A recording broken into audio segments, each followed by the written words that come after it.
Insane new players coming to the NFL. Big shit out to Field Flicks for the video I'm about to react to. Hold on now, let's see who's new. From YouTubers joining the NFL? Excited to be here, and what better place than the Cleveland Browns, baby? To robots taking over. This robot is just a part of the NFL. There's a future star who's been dominating with only one hand. No, a player so fat, he was named after donuts. And so much more. A lot of players coming to the league the NFL fears. And first, someone about to take over the NFL only has one arm? Now, I'm not talking about Shaquem Griffin, who already played with a missing arm and became a star. Yeah, but he is getting really involved in the football career of Albert Kunickas. Because just like Shaquem and his one hand, Albert's life started at a disadvantage when at birth, he was diagnosed with a condition called amniotic band syndrome, which restricts blood flow to limbs and caused half his arm to never fully develop. But growing up as a little kid loving football, he didn't want to let his condition stop him. That's why he spent years figuring out how to do things everyone else takes for granted, like lifting weights. Then by the time he got to high school, he wasn't just proving people wrong anymore. Albert was absolutely destroying opponents, rushing for over 1,300 yards, scoring 22 touchdowns, and somehow he didn't fumble the football a single time all season. I ain't gonna lie, bro. I was just quiet for a second because I'm just watching this and thinking like, yo, that is so sad, bro. Now that I'm getting older and I'm engaged now, I'm about to get married, bro, and I want to start having kids, you know, and growing up, I'm 27, bro. Stories like this just hit a lot harder because you just think like, man, like, bro, those parents must have been like so sad, man, the things people go through. But then again, it's like, look how he's using it for his glory, bro, and hopefully he can, you know, hopefully he can make it far, man. I truly hope he can make it far and be an example, bro. 18 passes without a single drop. He was doing so well despite having one hand that eventually got a chance to play D1 at Northwestern. What? Now he's not only already making appearances for the team where he continues to do well, he's secretly been getting mentored by the NFL Shaquem Griffin and even gotten advice from him. But ironically, Albert's favorite NFL player has two hands. We're talking about Drew Brees. Because he was inspirational in his own way, becoming an NFL legend, while people doubted his size or potential just because of his body.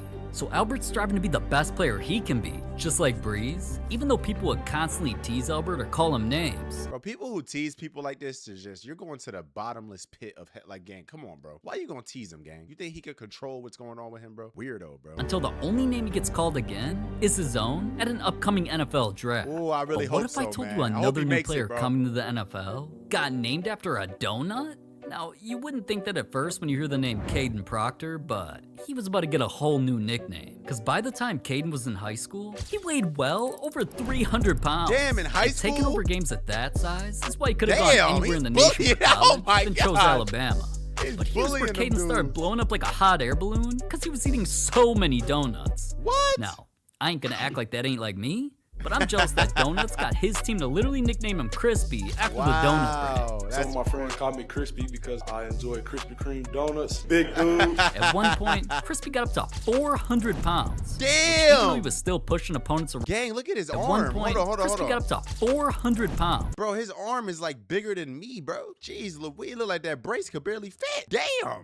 Which, even though he was still pushing opponents around like they were little kids, mentors told him that weight wasn't gonna look good to NFL scouts. So he cut out the donuts, stopped eating after 7 p.m. every night, and eventually dropped down to 350 pounds where he actually improved. Now he was more agile, and it showed with how he performed on the field. He was turning into a monster in the matter of months. So when he entered his name in the NFL draft, even though he was projected to go somewhere late in the first round, the football world was shocked when the Dolphins took him with the 12th overall pick. Oh, he's in the NFL. Everyone how great they expect the Donut Dolphin to become. Now, that's fire. Enough about donuts, because we still have to see how good a robot is about to be in the NFL. What? But before we get to that and more players, what if I told you YouTubers are joining the NFL? You're and lying, even shock bro. Tom Brady? No way. Oh my God. Yo, Field Flicks, I love you, bro. You put me in one of your videos recently. I better be in this video, brother. I better be in this video, bro. I better be, gang. You know I played in the IFL, you know what I'm saying? Like, you know I play pro football, bro. Come on, gang. Throw me in this video, bro. That's unbelievable. Well, the first is the one and only Jake Paul, who long before making YouTube videos, corny songs,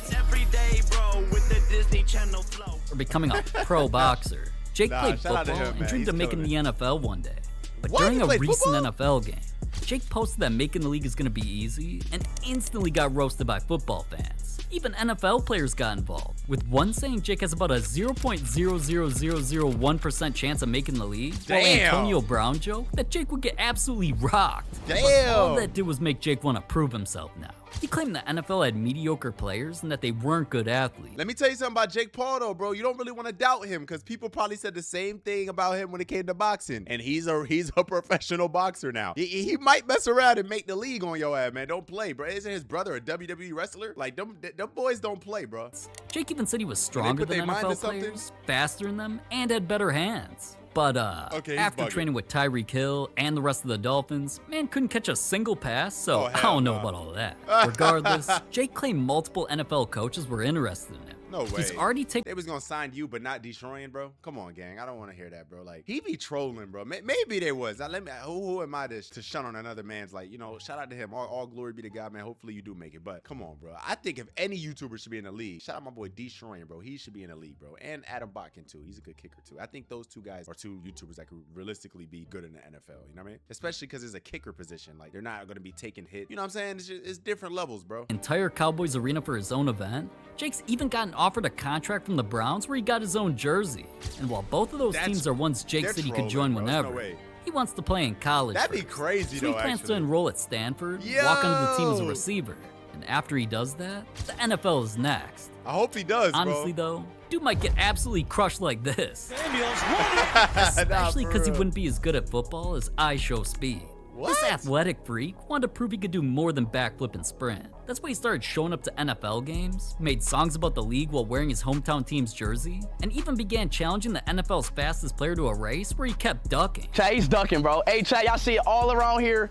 Everybody, he's ducking. I'm ready. But things. Let me say something, bro, about the Tyreek Hill and speed duck, bro. I know Tyreek Hill, bro. I've been around him a lot. He is a very, very, very, very competitive dude, bro. I remember one time we was in the, I think we was in the Phase, like the Phase headquarters in Dallas, right? Me and Tyreek Hill and a bunch of other guys. We was all hanging out for this group that we had called Soul Runner at the time. So Tyreek didn't pull up yet. I'm there, bro. I'm literally, it's like a mini basketball hoop machine, and I'm shooting and I'm beating everybody. I got the highest score. Tyreek walks in and he sees me shooting. He's like, "What's that?" I was like, "Hey, man, this is basketball game. I got the highest score." He dropped his bags, everything. He said, "Bet, let me get it." So he went.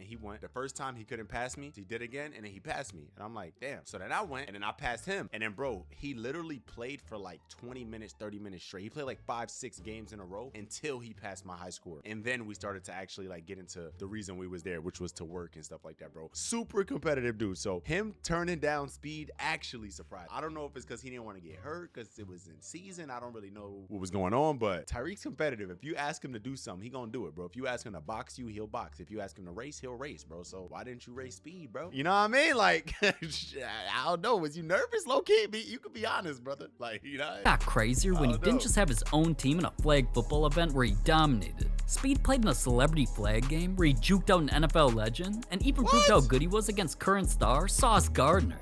But Speed actually making it to the NFL seemed like a long shot. Until he met up with the best player ever and did the unthinkable. He wasn't just showing off his insane vertical that was higher than most current NFL players and even impressed Brady. That's unbelievable. Speed shocked Brady with his 40-yard dash times and even showed he could be a lockdown cornerback or even a top-tier receiver while doing drills with former Super Bowl champions. But as good as Speed was, is he good enough to actually make the NFL? What do you think? Can I be an NFL pro? Yeah. What? Yeah. And once the GOAT said that, the reality of Speed making the league started getting serious when he was seen on tours at different teams' locker rooms and facilities, hung out with star Lamar Jackson, then even got his own jersey from a team that desperately needs his help.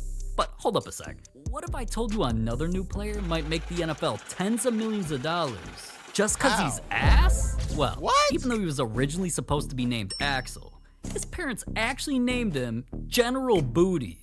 What? And yeah, he started playing quarterback, but he was never considered a star, which is probably why he went to 4 different high schools. He still had high hopes though, and after doing well enough on the field, he eventually earned a spot at Oklahoma, where his name instantly became one of the biggest memes in all of college football. His name's actually General Booty? People saw the announcement graphic and thought it was misspelled or some sort of troll, but nope. Now, even though being at a top college was his easiest path to the NFL, he didn't get much opportunity, which is why he transferred back to a small college. And here's where UL Monroe, that's the worst college in college football 27. They suck. Damn, that's like a 1-star. They're in like the MAC, the MAC conference. They suck, brother. Mr. Booty is trying to continue proving himself to the world, all in hopes that he can sign a contract in the NFL. And if he does, I already know his merch is gonna sell out everywhere just as a meme. Dude's already selling underwear of his name, and I mean, J-Lo wore his jersey, so I know his Bro, NFL merch will what? make the league millions. But what if I told you Patrick Mahomes got cloned? Well, that's No what way. people were thinking when a new player changed his entire Oh yeah, identity Danielle, whatever, just to Marola. copy him. This guy's a clown. I don't know, bro. I don't really like that, bro. I think it's kind of weird. I get it's funny or whatever, but how far can you get in life pretending to be another man, bro? Ironic. It seemed like from birth, Dylan Raiola was always destined to make the league because his dad, Dominic, played 14 seasons in the NFL. he was in the league? But instead of trying to be like Pops, Dylan grew up playing quarterback and looked like this in high school. As time went on, though, he started watching Mahomes take over the NFL and figured the only way to play like Mahomes was to literally turn into him. Dude That's started wearing crazy. number 15, just like Mahomes. Got the same curly haircut, Wow, grew he the looks same just beard, like him. rocked the same sunglasses. Wow. Then he also copied Mahomes' warm-ups, his sidearm throws, and Wow. even some of his hand signals before the snap, even though he tried denying it all. I've had this haircut since 6th, 7th grade maybe, and I didn't really know about Mahomes then. Most people saw that and thought it was lame as hell, saying the dick eating has to Yeah, it's stop. kinda Be your own crazy, person, gang. bro. I ain't gonna And even lie. said things I'm not sure I can say on YouTube. Now, you could tell Mahomes was annoyed by all this, because after he saw Dylan's team get smacked one game, he posted how the kid should stop acting like him now. Trying to become a Mahomes clone Oh, that's actually funny. worked, because he started playing solid enough that he recently transferred to Oregon where he's wearing number 8. A number that's considered special since the last 2 players to wear it both made it to the NFL. Wow. So with one more year of college, Dylan has a good chance of entering the draft after next season, where we might actually have 2 Mahomes in the league. But those That's guys kinda had a lot of crazy. experience playing football. You have to see the insane player who was drafted to the NFL that didn't play football once in his entire life? What? This is Uwar Bernard, whose journey towards making the NFL started in Nigeria, where football wasn't even the sport he dreamed of playing. See, he grew up hooping and eventually turned out 6'5" and over 300 pounds. Damn. It looked like he was destined to be the next Shaquille O'Neal mixed with Damn. Giannis Antetokounmpo. Yeah. Not long after is when a former NFL legend invited Bernard to one of his camps in Africa, and after seeing him in person, he told him he needed to quit basketball to play with a different ball instead. So Bernard took the biggest gamble of his life, leaving everything behind, and started learning football completely from scratch. What? Somehow he caught the attention of the NFL's International Player Pathway program, and well, Bernard showed up for testing where things got absolutely ridiculous. Wow. At over 300 pounds, he jumped 39 inches in the air and has Damn. just 6% body fat. Over 300 Damn. pounds. I've literally never seen a human being do that in my life. So he's got an opportunity to do something super, super special. And even though he never once played a real snap of any organized game, one of the biggest surprises happened in the 2026 NFL Draft. Because with the 251st pick, the Philadelphia Eagles not only drafted him, he's expected to completely shock the world as a rookie. But even he's not expected to shock the world as much as this next player coming to the NFL that's supposed to become the next Tom Brady? What? That seemed impossible as a teenager for Fernando Mendoza, because he was only a 2-star recruit coming out of high school and was actually committed to a non-football school at Yale. As time went on though, he transferred to Indiana, a school that's never won a national championship or even had a Heisman winner. Oh, But that's wow. when everything changed. He brought Because them in their his first very one? first season, he not only had 41 touchdowns and led them to an undefeated 16-0 season. Damn. Mendoza won the Heisman Trophy, then led them to their first national championship in school Wow. history. Instantly, NFL scouts started calling him the safest quarterback in the draft, and that's where things got crazy. See, since Tom Brady recently became part owner of the Raiders, he's been trying to revive this franchise that, even though they've sucked, they haven't gotten the first pick since 2007, where they drafted a quarterback who was known as one of the Jamarcus biggest Russell. busts in history. Yeah. Regardless, they finally got the first pick in 2026, and they didn't just draft Mendoza. It's reported that Brady played a huge role in who they selected, because he's trying to mentor Mendoza into saving the Raiders and turning him into the next GOAT. But I could see a player who looks like that take over the NFL. I never, ever thought a professional sumo wrestler would be a new player coming to the league until I learned about Hidetora Hanada, a guy who was born in Japan and grew up sumo wrestling. And he No didn't just way. eventually become known as one of the best amateur sumo wrestlers in the entire world. This man even won Japan's and become known as one of the best amateur sumo wrestlers in the entire world. This man even won Japan's amateur sumo title by beating some of the greatest young wrestlers in the country. So at that point, everyone expected Hanada to become the next great professional wrestler. But since high school is where he also discovered football, Hanada shocked the world, announcing he was done wrestling to pursue making the NFL. Wow. The crazy part is that man's never once played football and instead just studied NFL stars like Aaron Donald. Then at 6'1", weighing 250 pounds, he not only got his first opportunity in a Japanese football league tryout where he impressed scouts in drills, including the 40-yard dash.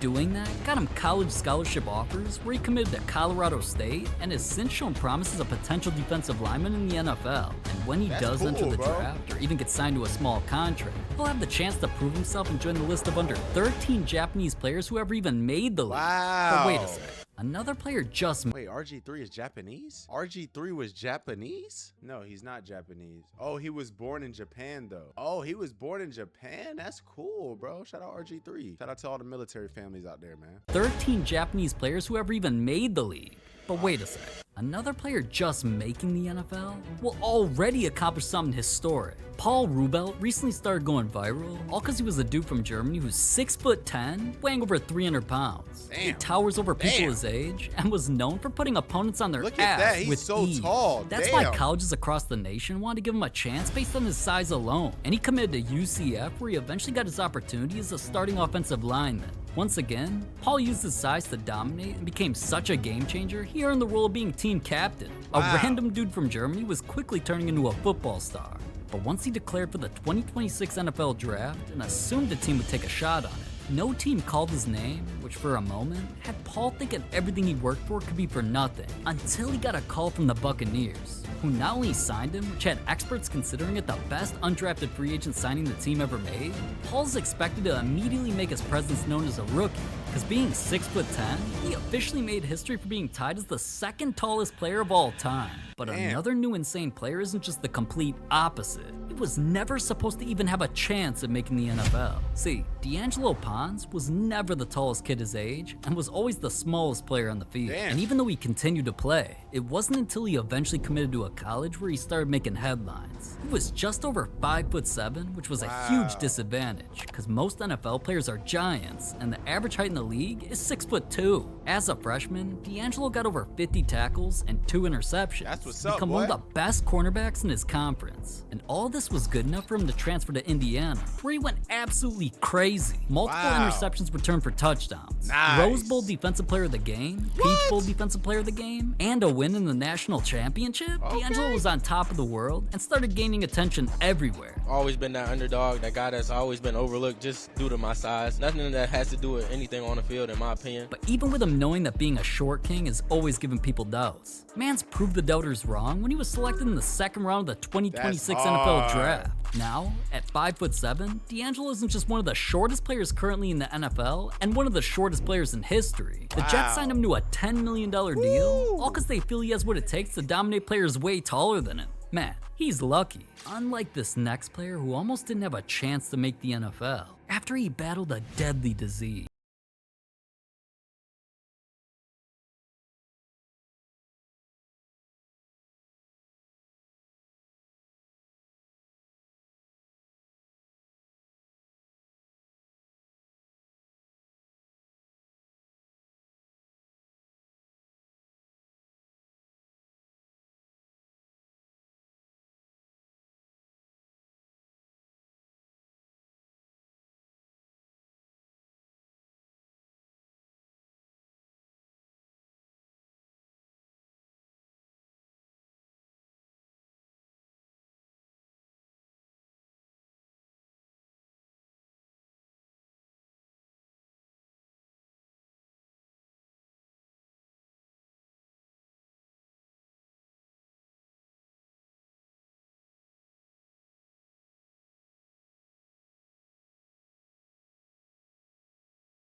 Invited to the NFL Combine. So he had one final chance at his college's pro day where he ran a 4.540, jumped 39 inches, and reminded every NFL scout that he was the same athlete they loved before cancer. Unfortunately though, 2026 draft weekend came, and all 257 picks went by without Marlon hearing his name. For a second, time stopped, and it looked like cancer had stolen his NFL dream. But then, his phone finally rang, and the Packers wanted to give him a shot as a free agent. So after beating stage 3 cancer and earning a shot in the NFL, I'd say Marlon Jones has already proven that he's impossible to count out and could use this opportunity to create a solid career. I'll definitely be rooting. All glory to God, man. That's just awesome, bro. But now, the moment we've all been waiting for. Yeah, what's up with these the robots, craziest new players coming to the NFL. And well, what if I told you they aren't even human? See, over recent years, the NFL world didn't just start to see creepy robotic fans showing up to games. YouTube engineers built robots that are better than NFL kickers. Bro, how? And there's That's even crazy, students who create bro. robots that play football against each other in real games. Then when a college team got a new high-tech robot that had a computer attached to it and could become a punter or quarterback to help players practice on a completely new level, What? the NFL knew they had to compete and just revealed a brand new robot at the recent draft. It's called the Humanoid Robotic Pass and Play, which looks closer to a human than I've ever seen, can apparently catch balls without dropping them, and also throws perfect passes every time. Yeah, things are getting so advanced, the Rams are the first team to bring a real robot in, onto their field, No who's doing way. interviews, so don't be surprised if NFL games start looking like this soon. And No way. the NFL is already rumored to bring in robot refs to officiate games. No What the way. hell is the NFL turning into, man? That's why I'm more of a fan of the past in the NFL, cause when it came to players who were the first pick of the drafts, compared to which players became the best players of their drafts, things were always a battle in this video. So, Yep. I'm heading I over. already reacted to that one, man. Big shout out to Phil Flicks, man. You know we love you over here, bro. Damn, bro, that's crazy. So that's the thing, bro. AI and robots and stuff are literally taking over the world nowadays, bro. Like literally, my Chat GPT, bro. I use that joint like every damn day. I gotta slow down, bro. It's getting crazy, bro. Like I think we're all really starting to depend on like robots and AI, which is not good, bro. But yeah, man, we gotta be careful with that, man. But make sure you guys always put God first. Remember that you are chosen, so move like it. I'll see you on the next one. It's your boy Mack. Peace.